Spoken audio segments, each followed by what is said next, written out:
ओम शांति। हम पिछले कुछ दिनों से सर्वगुण संपन्न बनने के लिए बाबा की वाणियों से कुछ कुछ महावाक्य देख रहे हैं। एक एक महावाक्य जैसे हमारी उच्चतम स्थिति को बनाने के लिए हमें मददगार है। चलिए, आज बाबा हम सभी के सुप्रीम टीचर हमें कुछ चेकिंग करा रहे हैं और कुछ बता रहे हैं। सुनते हैं आज के उनके वाक्यों को। आज का टाइटल है श्रेष्ठ जीवन का फाउंडेशन, दिव्य बुद्धि और रूहानी दृष्टि। हम सभी का ये श्रेष्ठ जीवन कंपेयर करें पुराना जीवन और अभी का जीवन। पुराने जीवन में क्या था? चाहिए चाहिए संतुष्टता की कमी थी। ये जीवन जिसमें संतुष्टता बढ़ती जा रही है, आत्मा अंदर से भर रही है, तो बाहर की चीजें चाहिए नहीं। पर इस स्थिति को बनाने के लिए दिव्य बुद्धि और रूहानी दृष्टि यानी कि डिवाइन इंटेलेक्ट और स्पिरिचुअल कॉन्शियसनेस। चलिए, आज दिव्य बुद्धि विधाता और रूहानी दृष्टिदाता परमात्मा चारों ओर के दिव्य बुद्धि प्राप्त करने वाले बच्चों को देख रहे हैं। हर एक श्रेष्ठ बच्चे को यह दोनों वरदान जन्मते ही प्राप्त हैं, दिव्य बुद्धि और रूहानी दृष्टि। यह बर्थ राइट में सबको मिले हुए हैं। यह वरदान श्रेष्ठ जीवन का फाउंडेशन है। बाबा क्या कह रहे हैं यहाँ पर कि सभी बच्चों को दिव्य बुद्धि मिली है और रूहानी दृष्टि। जन्मते ही जैसे ये दिव्य जन्म हुआ, हमने अपने आप को पहचाना, उसको पहचाना, वो कौन है? परमात्मा। तो दिव्य जन्म हो गया और क्या मिला? वरदान मिल गया। पुरुषार्थ नहीं करना पड़ा, वरदान मिला।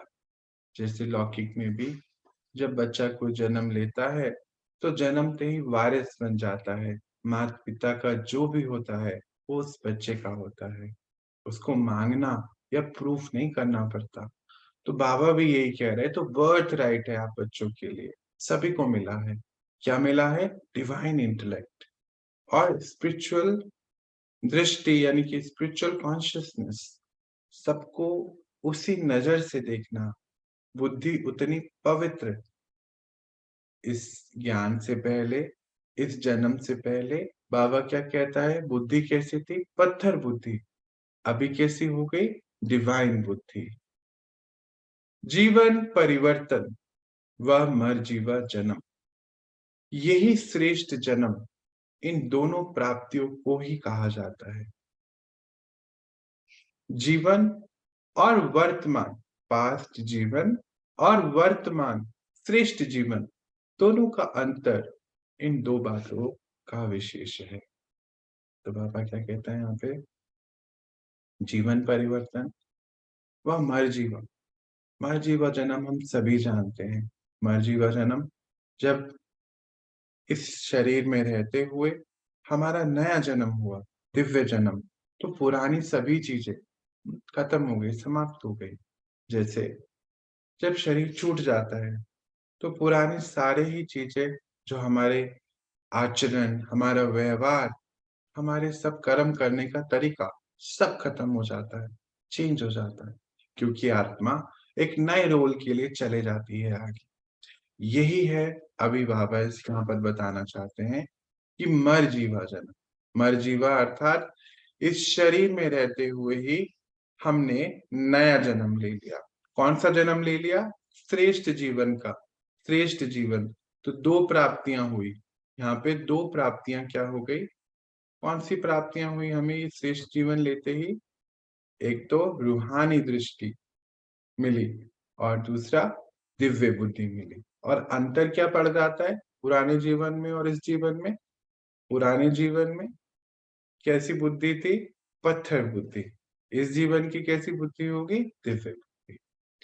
इन दोनों बातों के ऊपर संगम युगी पुरुषार्थ का नंबर बनना है। इन दो बातों को सदा हर संकल्प में, बोल में, कर्म में जितना जितना यूज करते जाएंगे उतना ही नंबर आगे बढ़ता जाएगा। अंडरलाइन करें उसको। बाबा क्या कहता है यहाँ पर? कहते हैं ये जो आपका संगम युग का पुरुषार्थ है नंबर 1 बनने का, सभी को नंबर 1 बनना है ना, ये हमारा पुरुषार्थ ही जीवन है, स्टूडेंट लाइफ है हमारी। तो इन दो बातों को सदा हर संकल्प में यानी कि थॉट्स में, बोल में यानी कि वर्ड में, और कर्म में यानी कि एक्शन में जितना ज्यादा यूज करते चले जाएंगे उतना ही नंबर आगे बढ़ता जाएगा। किन दो बातों को यूज करना है? दिव्य बुद्धि को और रूहानी दृष्टि को। सबको रूह के हिसाब से, मैं आत्मा, सभी आत्मा, उसी के नजर से देखना है। और डिवाइन बुद्धि, बुद्धि कैसी होनी चाहिए? डिवाइन, परखने वाली। रूहानी दृष्टि, दृष्टि से वृत्ति, कृति स्वतः ही बदल जाती है। दिव्य बुद्धि द्वारा स्वयं प्रति, सेवा प्रति, ईश्वरीय परिवार के संबंध संपर्क के प्रति सदा और स्वतः हर बात के लिए निर्णय यथार्थ होता है।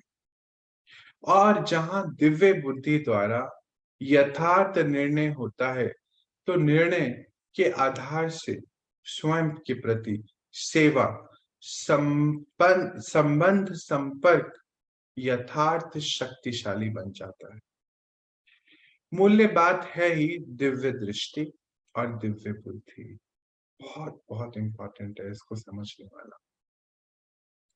रूहानी दृष्टि हो गई तो उससे क्या क्या चेंज हो गया? वृत्ति, कृत्य, वृत्ति चेंज हुई यानी कि सोचने समझने यानी कि संकल्प जो उठ रहा है राइट डायरेक्शन में।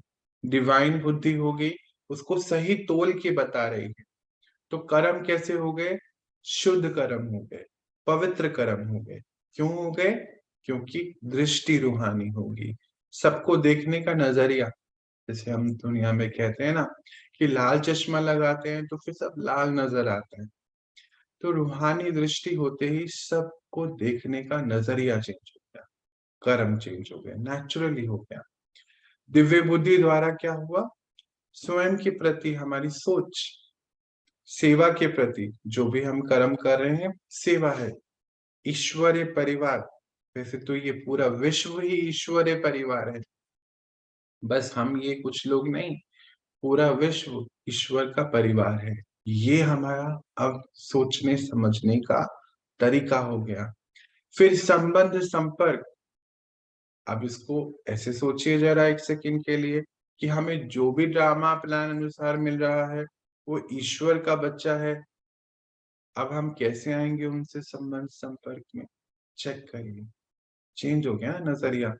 तो बाबा कहते हैं हर बात के लिए, अपने लिए भी, सबके लिए भी निर्णय यथार्थ हो गया।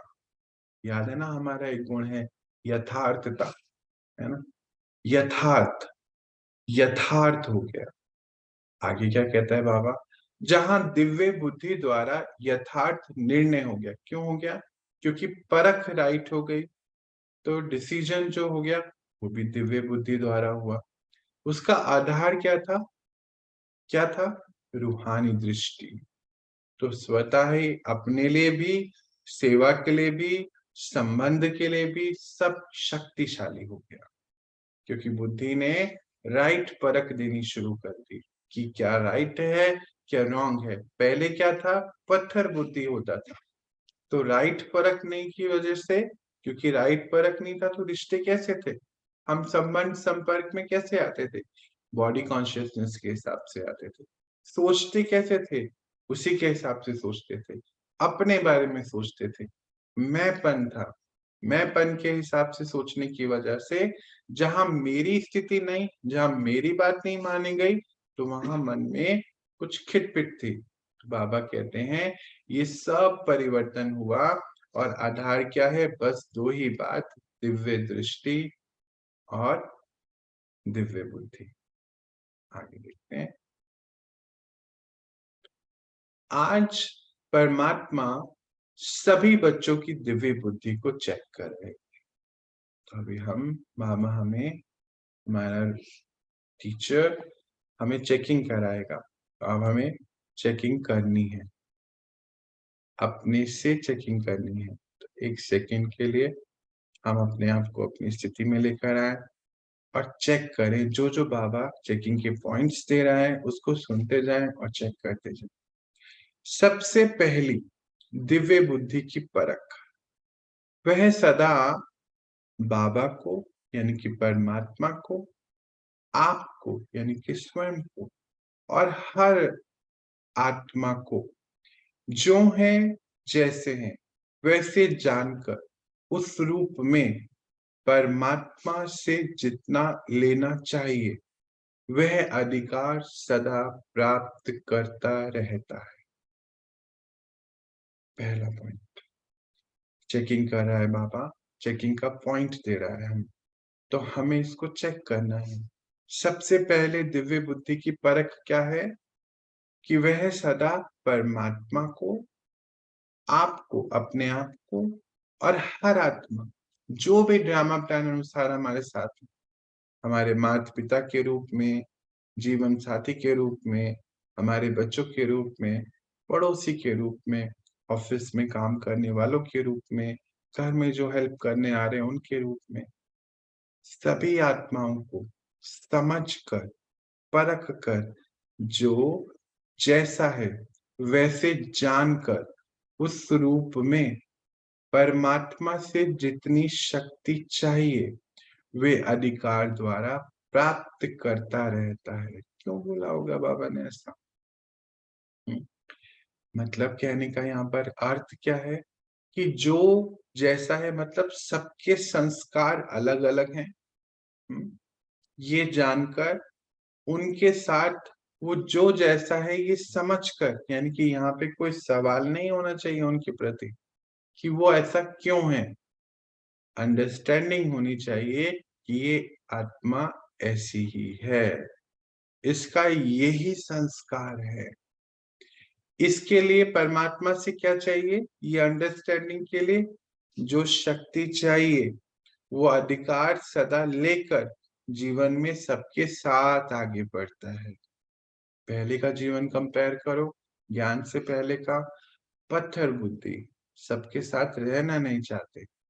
अभी बाबा क्या कहता है? ईश्वरीय परिवार, विश्व की हर आत्मा ईश्वरीय परिवार है।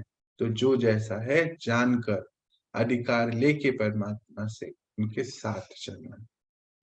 जो बाबा ने बनाया है, जिस सेवा के निमित्त रखा है, जो बाबा ने श्रेष्ठ जीवन की विशेषता व दिव्य गुण दिए हैं, जैसे निमित्त बनाया है, ऐसे अपने आप को उस परमाण अपने को आगे बढ़ाता जाएगा।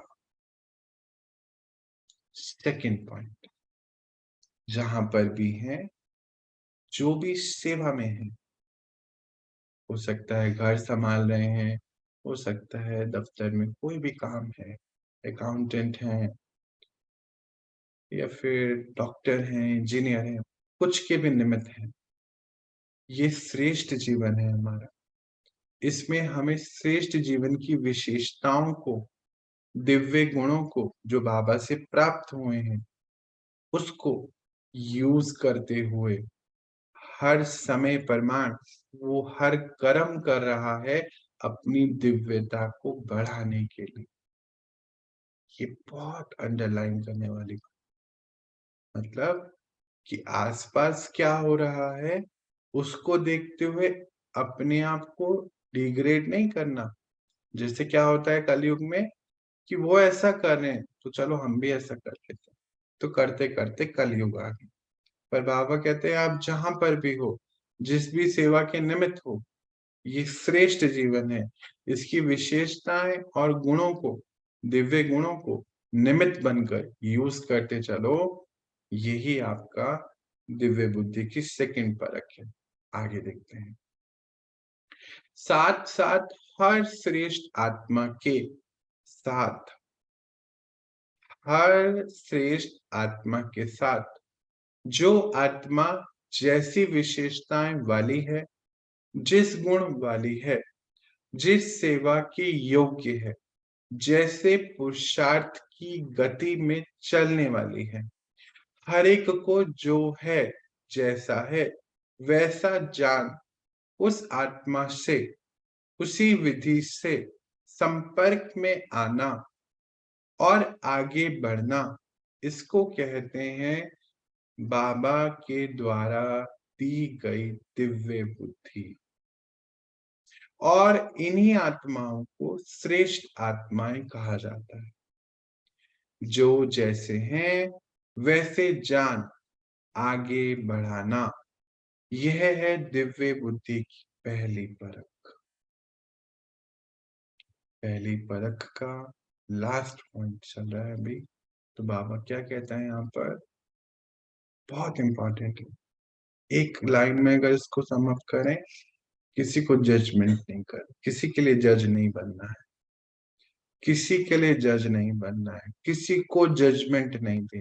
बाबा ये कहना चाहता, क्या कह रहा है, ऑफिशियल लाइन क्या है कि सभी आत्माओं के साथ रह रहे हैं, हर आत्मा की अपनी विशेषताएं हैं, उनकी गुण हैं, परमात्मा से भी मिले हैं, उनकी पुरुषार्थ की जो भी गति है, जैसे भी चल रहे हैं, ये सब जानते हुए भी उनको आगे बढ़ाना, जज नहीं करना कि देखो बाबा ने इतना कहा, तुमको इतना भी नहीं आता, जज नहीं करना।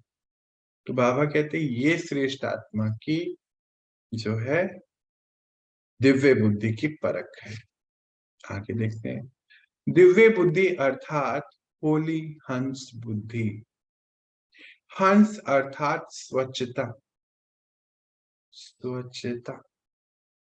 तीर और नीर को या मोती और पत्थर को पहचान, मोती ग्रहण करने वाला।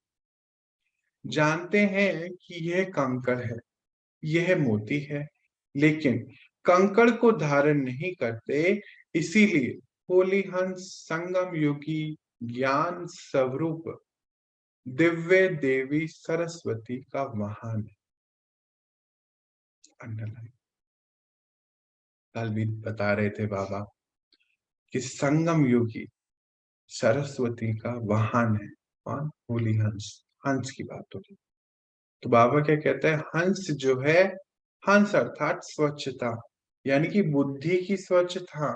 मतलब कोई हंस कोई फिजिकल वाहन नहीं है हमारा, बुद्धि रूपी वाहन है। तो क्या कहते हैं, क्षीर और नीर यानी दूध और पानी को अलग करता है, मोती और कंकड़ में से मोती चुनता है, कंकड़ नहीं ग्रहण करता है। कंकड़ मतलब किसी का अवगुण देखते हुए यहाँ चिंतन नहीं, यहाँ नहीं रखना है, ये है कंकड़। क्योंकि हमारी बुद्धि क्या है, दिव्य बुद्धि। दिव्य बुद्धि अर्थात होली हंस है। अब होली हंस में कंकड़ नहीं हो सकता है, ये कहना चाहते हैं। तो कहते हैं कि कंकड़ धारण नहीं करता है, इसीलिए आप बच्चों का सिंबल और वाहन जो है ज्ञान स्वरूप दिव्य आत्माओं का सरस्वती है सिंबल, और वाहन है हंस। आगे, आप सभी ज्ञान स्वरूप हो, इसीलिए विद्यापति या विद्या देवी हो। यह वहां दिव्य बुद्धि की निशान। आप सभी श्रेष्ठ आत्माओं का बुद्धि योग द्वारा तीनों लोकों में सैर करना। बुद्धि को भी वाहन कहा जाता है। वह दिव्य बुद्धि का वाहन सभी वाहन अन्य वाहनों से तीव्र गति का होता है। तो तीनों लोकों की सैर कैसे करते हो, इस हंस रूपी दिव्य वाहन के द्वारा। बाबा क्या कह रहे हैं आप, कहते हैं आप सभी विद्यापति विद्या देवियों का वाहन क्या है, बुद्धि। और ये कौन सा वाहन है, बुद्धि रूपी हंस वाहन है। कौन सा, होली हंस। बाबा कहते हैं कि सभी श्रेष्ठ आत्माएं हो, बुद्धि योग से कहाँ कहाँ तक पहुंच जाते हो, सेकंड में पहुंचते हैं ना, तीनों लोकों में। परम धाम जाते हैं हम, सूक्ष्म वतन जाते हैं, और इस साकार वतन में भी कहीं पे भी कुछ होता है, कैसे एक सेकंड में पहुंचते हैं ना, सेवा के लिए, मनसा सेवा के लिए पहुंचते हो ना। तो बाबा कहते कैसे पहुंचते हो, किस चीज से पहुंचते हो, वाहन से पहुंचते हो। कौन सा वाहन है? दिव्य बुद्धि वाहन। दिव्य बुद्धि का जो वाहन है, कहते क्या है ये? तीव्र गति का है, कहीं भी सेकंड्स में पहुंचता है। दिव्य बुद्धि को बुद्धि बल भी कहा जाता है, क्योंकि बुद्धि बल द्वारा ही बाबा से सर्व शक्तियां कैच कर सकते हो, इसीलिए बुद्धि बल कहा जाता है। अंडरलाइन करेंगे। बाबा कहते हैं ये जो दिव्य बुद्धि है, इसको बुद्धि बल कहते हैं। बुद्धि का बल जिससे परमात्मा से सारी शक्तियां कैच कर सकते हो, कहीं पर भी हो वहां पे कैच कर सकते। बहुत इंपॉर्टेंट बात है। यानी कि अगर परमात्मा से शक्तियां कैच करनी है, तो दिव्य बुद्धि जो हमें वरदान है उसको यूज करना है। पत्थर बुद्धि वाला यूज अब नहीं होना चाहिए। पत्थर बुद्धि मतलब जहाँ पे डाउट है, शंकाएं हैं, एक दूसरे के प्रति बुरे ख्याल है, पत्थर बुद्धि। दिव्य बुद्धि जहाँ पे ये समझ है कि सभी आत्माओं का अपना अपना हिसाब है, सभी आत्माएं डिवाइन हैं, सभी आत्माएं परमात्मा के बच्चे हैं, सभी आत्माओं का अपना अपना रोल है, सभी आत्माएं इस पुरुषार्थ में भी नंबर वाइज हैं, कि सारी ही बातों की समझ दिव्य बुद्धि है। जैसे साइलेंस बल है, जैसे साइलेंस बल कितना कितनी कितनी भी बुरी स्थिति में आत्मा हो, साइलेंस में सेकंड्स में ला सकता है। चाहे बाहर स्थिति ऊपर नीचे हो, पर साइलेंस का बल आत्मा को, स्व स्थिति को साइलेंस में लाने के लिए हमेशा कारगर होता है। ऐसे ही साइंस का बल होता है। साइंस का बल हद का होता है, साइलेंस का बल बेहद का होता है। अभी बाबा ने उससे पहले क्या बोला? बुद्धि बल। बुद्धि बल से क्या होता है? बाबा की शक्तियां कैच कर सकते हैं। बाबा की शक्तियां कैच बुद्धि बल से होगी। बुद्धि बल कब काम करेगा? साइलेंस का बल। डायरेक्शन क्या आ गई आज हमारे लिए कि साइलेंस में कुछ समय हमें जरूर बिताना है। तो बाबा कहते हैं कि दो है बल, साइंस का और साइलेंस का। साइलेंस का जो है बेहद का है, क्यों? क्योंकि उससे दिव्य बुद्धि की प्राप्ति हुई, दिव्य बुद्धि से बाबा की शक्तियां कैच कर रहे हैं, तो बेहद का हो गया। साइंस का बल भी बहुत शक्तिशाली है, पर हद का है। अभी बाबा बताएंगे क्या। साइंस बल हद की कमाल दिखाता है। कई बातें जो आज मानव को असंभव लगती है, वह संभव कर दिखाते हैं। लेकिन यह विनाशी बल है। साइंस बुद्धि बल के आगे विनाशी है, लेकिन दिव्य बुद्धि बल अविनाशी है। संसारी बुद्धि साइंस बल है, और दिव्य बुद्धि साइलेंस का। इसीलिए इस संसार के प्रति, प्रकृति के प्रति ही सोच सकते हैं, पर आप श्रेष्ठ आत्माएं पूरे ब्रह्मांड के लिए, पूरी सृष्टि के लिए, विश्व की हर आत्मा के लिए सोच सकते हो, क्योंकि बेहद की दिव्य बुद्धि है। कितनी बड़ी बात बाबा बता रहे हैं यहाँ पे। दो बल हैं, एक साइंस का, एक दिव्य बुद्धि, साइलेंस का बल। साइंस का बल जो है, जो चीजें दिख रही हैं प्रकृति के निमित्त और इस संसार के निमित्त, देख बस उतना ही देख पा रहे, उसी के लिए कर सकते हैं। पर आप बच्चे कितने बड़े तीनों लोक की सैर करते हैं, विश्व की हर आत्मा प्रति सोच रहे हैं, प्रकृति के उत्थान के लिए सोच रहे हैं, आत्माओं के उत्थान के लिए सोच रहे हैं। आप निमित्त हैं उनको क्या करने के लिए? सद्गति में लेके जाने के लिए। तो ये कैसे बना?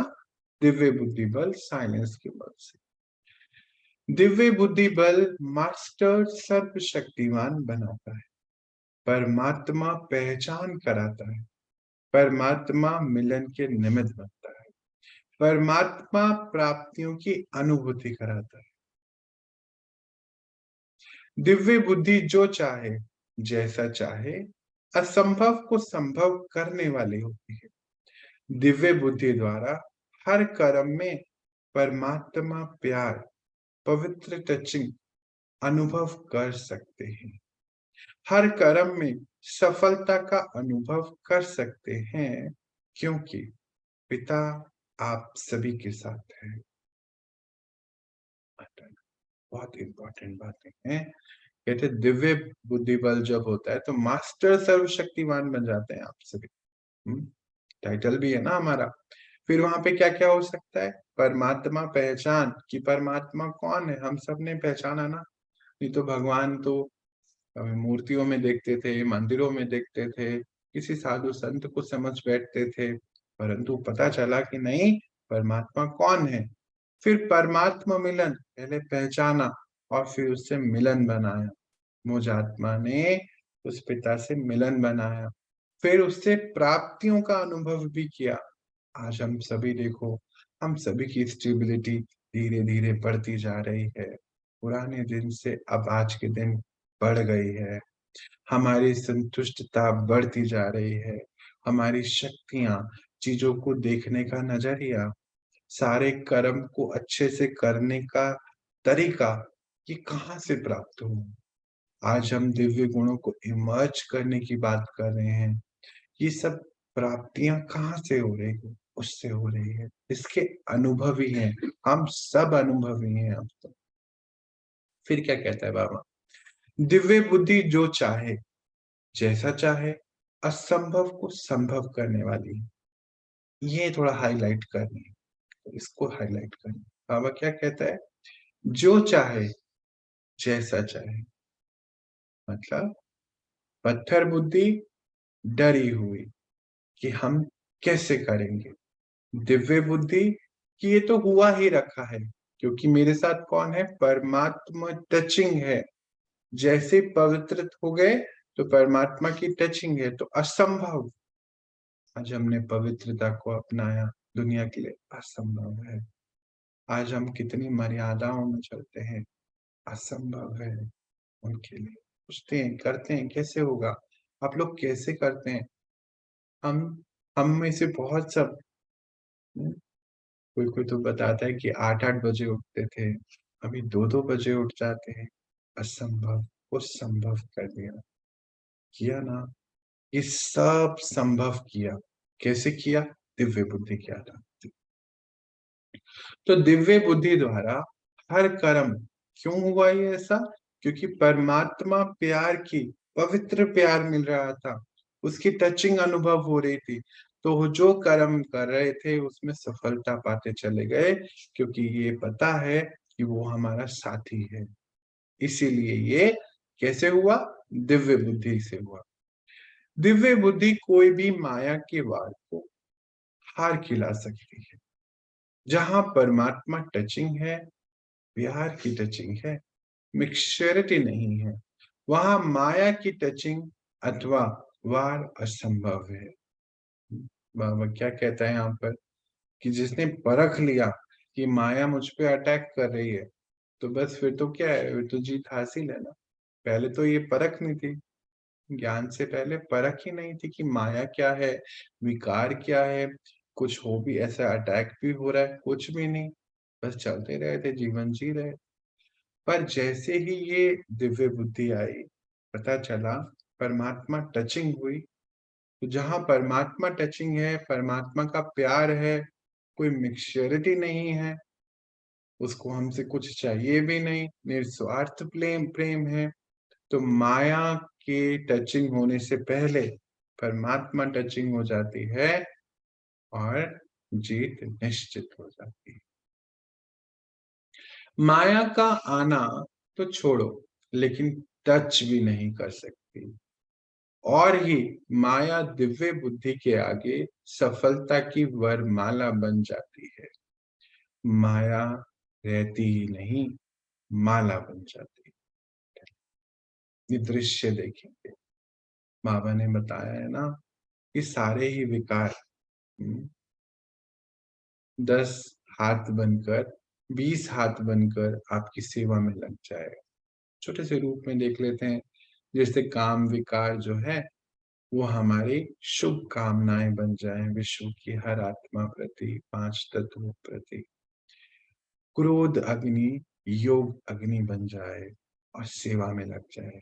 अब ऐसे बाबा ने सबके लिए बताया है, अभी मैं पूरा रिपीट नहीं करूंगा, हमने सुना है। तो वो सारी ही क्या है, माया के रूप में है। तो बाबा कहते हैं 20 हाथ से आपकी सेवा में जुड़ जाए। तो जरा एक दृश्य इमर्ज करो कि हम सभी के गले में माया हार पहना रही है। कौन सा? वो हार गई है, इसलिए हार पहना रही है कि आप जीत गए। आप सभी पुरुषार्थी परमात्मा के बच्चे जीत गए हैं मुझसे। कितना सुंदर दृश्य है। जैसे द्वापर के रजोगुणी ऋषि मुनि आत्माएं शेर को भी अपनी शक्ति से शांत कर देते थे, करते थे ना, सुना है ना। शेर साथी बन जाता था, वाहन बन जाता था, खिलौना बन जाता, परिवर्तन हो जाता है ना।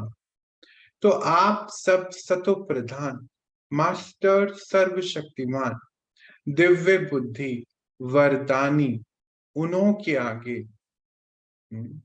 माना क्या है? ये माना क्या है?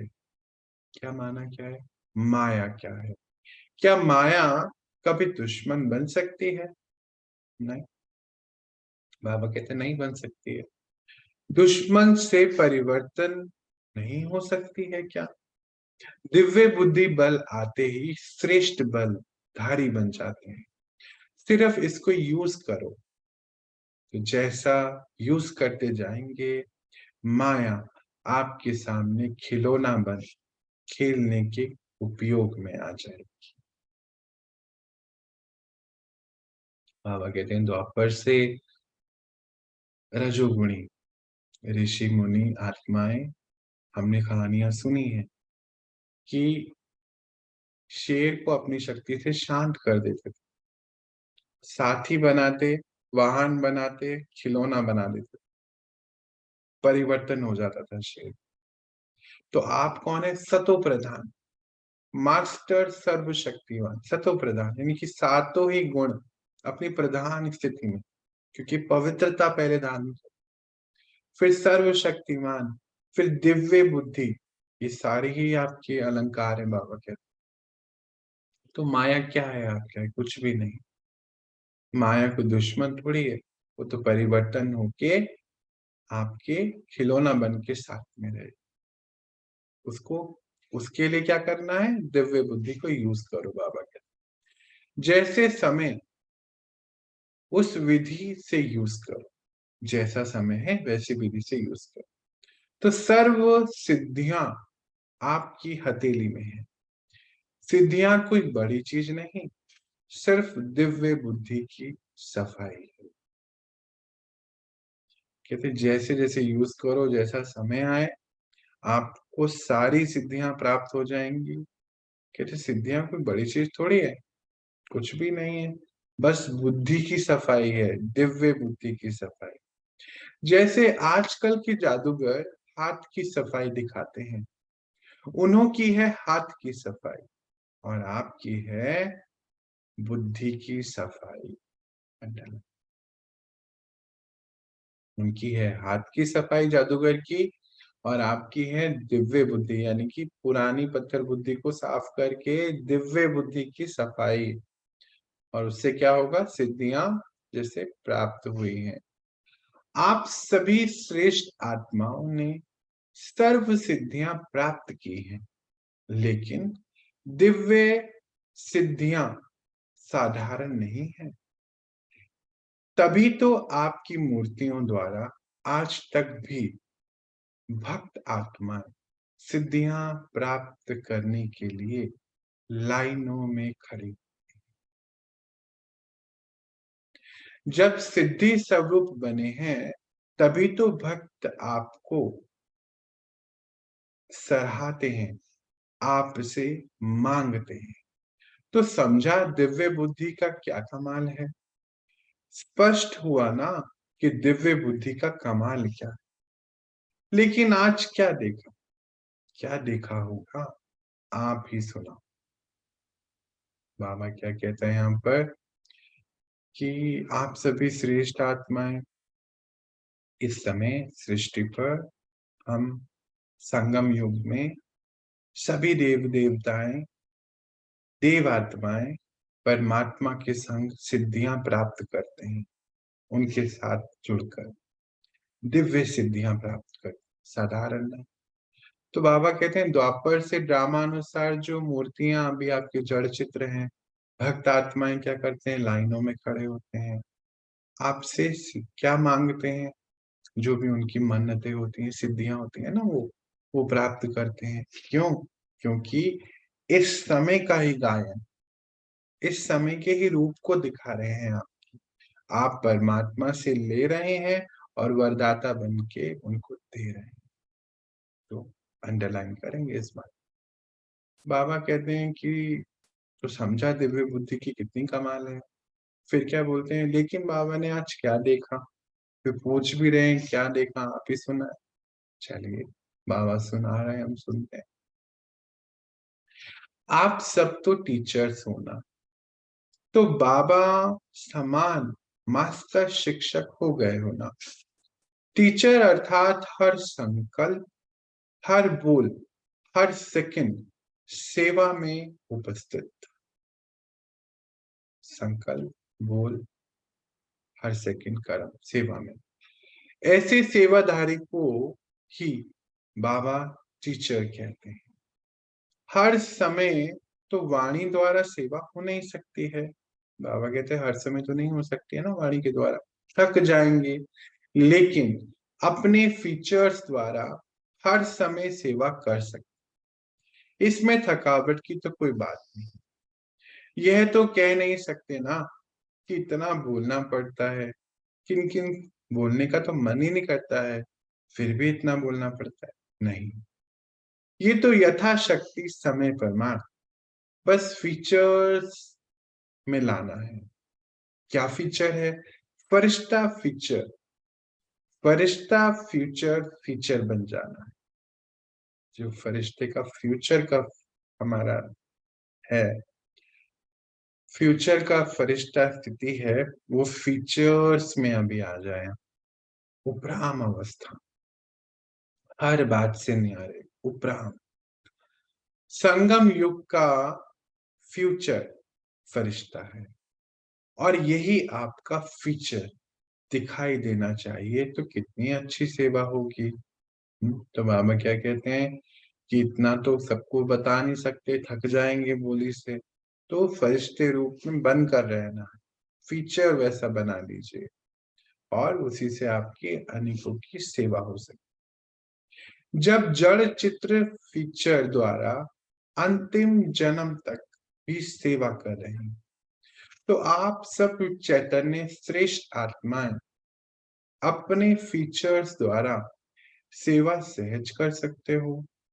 आपके फीचर से सदा सुख, शांति, खुशी की झलक दिखनी चाहिए। कैसी भी दुखी आत्मा, अशांत आत्मा, परेशान आत्मा आपके फीचर्स द्वारा, नयन द्वारा, चाल चलन द्वारा शांति का अनुभव कर सकती है, क्योंकि फीचर्स बता रहे हैं कि उनके एंजल्स आ गए। Double underline. बाबा कहते हैं कि जब आपके जड़ चित्रों के द्वारा अभी तक सेवाएं हो रही हैं, हम्म, तो आप तो फिर चैतन्य श्रेष्ठ आत्मा हो, चैतन्य मूर्त हो। तो आपके जो फीचर्स के द्वारा, फीचर्स क्या है बाबा बता रहा है, चेहरा चलन कैसा होना चाहिए, सुख, शांति, खुशी, ये सब झलक नजर आए। और कैसी भी अशांत, परेशान आत्मा आपके फीचर्स के द्वारा उसको अनुभव हो सुख शांति का। क्या लगे उनको कि हमारे एंजल्स आ गए हैं, ये अंडरलाइन करेंगे। तो अभी भी अगर हमारे अंदर ये चेकिंग होनी चाहिए अभी कि हमारे अंदर ये फीचर्स इमर्ज हो रहे हैं कि नहीं, कि आसपास हमें कोई सब क्या कहे, हमारे एंजल्स आ गए। आगे देखो, अमृत वेले अपने फीचर्स को चेक करो। कब चेक करो, अमृत वेले चेक करो। जैसे शरीर के फीचर्स को चेक करते हो ना, वैसे फरिश्ता फीचर्स में क्या चेक करना है, खुशी का, शांति का, सुख का श्रृंगार ठीक है, ये चेक करो। तो स्वतः और सहज सेवा होती रहेगी। कौन से फीचर्स का श्रृंगार क्या करना है, सुख, शांति, खुशी, ये श्रृंगार है हमारा। तो बाबा कहते हैं इसको चेक करो, तो सहजता से सेवा होती जाएगी। सहज लगता है ना, सभी को लग रहा है ये तो यहाँ तो कोई 12 घंटे बोलना नहीं है, सेवा नहीं करनी है, बस बने बनाए फरिश्ते बन कर रहे हैं। ये कोई वाणी की सेवा नहीं कि 2-4 घंटे करे, नहीं, ये तो पूरी लाइफ की सेवा है। सैंपल बनकर सदा एंजल्स के रूप में रहना। जैसे एक्टर, अनुभवी एक्टर अपने कार्य करते और जैसे ही एक्ट समाप्त होता तो वापस अपने स्थान पे चले जाते, घर चले जाते। ऐसे ही आप रूहानी एक्टर्स इस सृष्टि पर फरिश्ते, एंजल्स के रूप में रहते। जब सेवाएं खत्म हुई तो घर परम धाम परमात्मा के पास आ जाते, फिर से चार्ज होकर फिर वापस जाते और विश्व की हर आत्मा को सकाश के द्वारा, ज्ञान के द्वारा, दिव्य बुद्धि और दिव्य दृष्टि के वरदान के द्वारा सभी को आगे बढ़ाते चलो। यही सबसे बड़ी सेवा। बाबा कंपेयर कर रहा है, क्या कहता है कि जैसे हद के एक्टर्स होते हैं, तो कोई भी ड्रामा चल रहा है तो अपना काम करते हैं, फिर क्या ब्रेक लेके घर चले जाते हैं या कहीं पे जो भी उनका स्थान। आजकल तो वैनिटी वैन होती है टेस्ट के लिए। कहते हैं आप लोग क्या करते हैं जब यहाँ पर हैं इस दुनिया में, तो एंजल्स के रूप में हैं। जब सेवा समाप्त हुई बाबा के पास चले गए, फिर से भरे, फिर से आके सेवा करी, रूहानी दृष्टि, दिव्य बुद्धि, ज्ञान के द्वारा और सकाश के द्वारा सेवाएं की। वैसे अनुभवी तो सभी हो, अब तो आराम से करते हो। बाबा का संग सबको अनुभव होता है ना, कुछ है बाबा। अच्छा, बाबा फिर भी कुछ बच्चों के लिए कुछ कहना चाहते हैं। बाबा देखते हैं कि कुछ बच्चे अभी भी बस मूंझते रहते हैं। जैसे कि कहानी सुनाते हैं कि बाहर देशों में, फॉरेन में कुत्ते बिल्ली बहुत पालते हैं, ऐसे खिलौने भी रहते हैं, तो अनुभव बहुत करते हैं अच्छे अच्छे। परंतु कुत्ता आ जाता तो बिल्ली बुलाते, बिल्ली भगाते तो फिर कुत्ता आ जाता, ऐसे ही उसको निकालने में टाइम लग जाता है। लेकिन आज क्या सुना है, दिव्य बुद्धि आत्माएं कभी भी माया के वॉर से हार नहीं सकती। तो फिर कुत्ता बिल्ली क्या, नेगेटिव संकल्प के बारे में क्या है। तो फिर इसीलिए सफलता पाइए, सफलता पाइए, दिव्य बुद्धि और दिव्य दृष्टि को यूज करें। बाबा कहते कि सब कुछ कर रहे हो, अच्छे से चल रहे हो, पर कभी-कभी नेगेटिव संकल्प आते हैं, फिर उसको भगाते हो, फिर दूसरा आ जाता है। एक ही चीज़ को यूज़ करो, दिव्य बुद्धि को, दिव्य दृष्टि को, तो नेगेटिव संकल्प नहीं आता। जैसे रानी की कहानी सुनते हो ना, गले में हार होते हुए भी बाहर ढूँढती रहे। ऐसे नहीं करना। आप सब सफलता मूर्त आत्मा हो। आपके साथ सारी सिद्धियां हैं। आपको सभी सिद्धियां प्राप्त हैं। बस इनको यूज करो तो सफलता जैसे हो ही रखी है। आप सभी कौन हैं? सफलता मूर्त हैं, पुरुषार्थ मूर्त या मेहनत मूर्त नहीं। अंडरलाइन। आप सफलता मूर्त हैं, पुरुषार्थ मूर्त या मेहनत मूर्त नहीं है। सफलता हुई पड़ी है, बाबा कहता है। पुरुषार्थी भी सहज पुरुषार्थी, मेहनत वाला नहीं। बाबा को मेहनत अच्छी लगती ही नहीं है। यथार्थ पुरुषार्थी की क्या परिभाषा है? जो नेचुरल अटेंशन है। अंडरलाइन। कहीं कहते हैं अटेंशन अटेंशन रखते रखते ना टेंशन हो जाती है। नहीं बच्चे, नेचुरल अटेंशन अर्थात दिव्य बुद्धि। नेचुरल अटेंशन टेंशन में कभी नहीं बदलती है। ये तो पक्का करना है। नेचुरल अटेंशन अर्थात यथार्थ पुरुषार्थी। तो बाबा कहते हैं ये यथार्थ पुरुषार्थी कौन होते हैं? जो अटेंशन में रहते हैं। फिर कई बच्चे कहते हैं कि अटेंशन अटेंशन रखते रखते तो टेंशन बन जाती है। तो बाबा कहते हैं नहीं, टेंशन नहीं, वो तो नेचुरल होना चाहिए। क्यों? क्योंकि दिव्य बुद्धि और दिव्य दृष्टि है। तो फिर बाबा कहते हैं ये नेचुरल हो जाएगा तो यथार्थ पुरुषार्थी इसी को कहा जाता है। आप सबसे बाबा का अटूट प्यार है, इसीलिए मेहनत करनी करते देख ही नहीं सकते। दिल का प्यार तो यही होता है ना। अच्छा, फिर दूसरी बार आगे और बातें सुनाएंगे कि बाबा ने क्या क्या देखा। थोड़ा थोड़ा आज सुनाया है। सबके अंदर अपना अपना चित्र तो इमर्ज हुआ ना। कि सदा याद रखें कि आप अकेले नहीं हैं।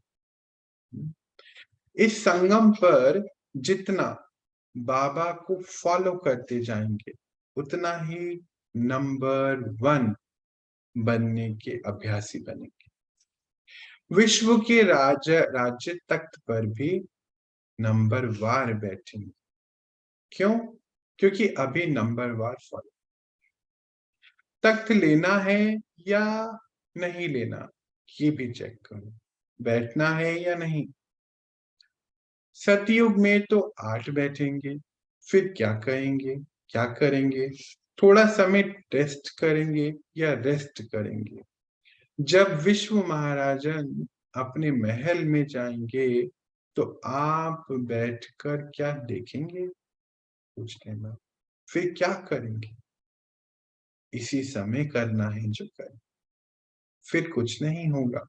जितना इस समय सदा बाबा के साथ खाते पीते रहते, खेलते, पढ़ाई करते, आगे बढ़ते, उतना ही वहां बाबा के साथ यहाँ रहने की वजह से उच्चते उच्च पद प्राप्त होते हैं। अच्छा। बाबा कहते हैं जितना संगम युग पर हम परमात्मा को फॉलो करते हैं, उनके साथ रहते हैं तो राज्य तक मिलता है। कैसे? कहते नहीं करेंगे तो फिर क्या होता है? कहते फिर वहां पे वो तो अपने महलों में जाएंगे विश्व राज्य अधिकारी। तो आप क्या करेंगे? तब करेंगे क्या? तब तो हो ही नहीं सकता है ना। तब तो फिर हम रेस्ट करेंगे कहाँ पे? परम धाम में। अगर अभी नहीं, अभी रेस्ट किया तो रेस्ट करेंगे वहां परम धाम में। पर अगर अभी पुरुषार्थ करा, बाबा के साथ रहे, खाते पीते रहते, खेलते, पढ़ाई करते, तो फिर क्या बनेंगे? तख्त अधिकारी बनेंगे, नंबर 1। लास्ट में बाबा ने बोला अच्छा। अच्छा का अर्थ है कि बच्चे अब तो आप समझ गए और अब आप कर ही लेंगे।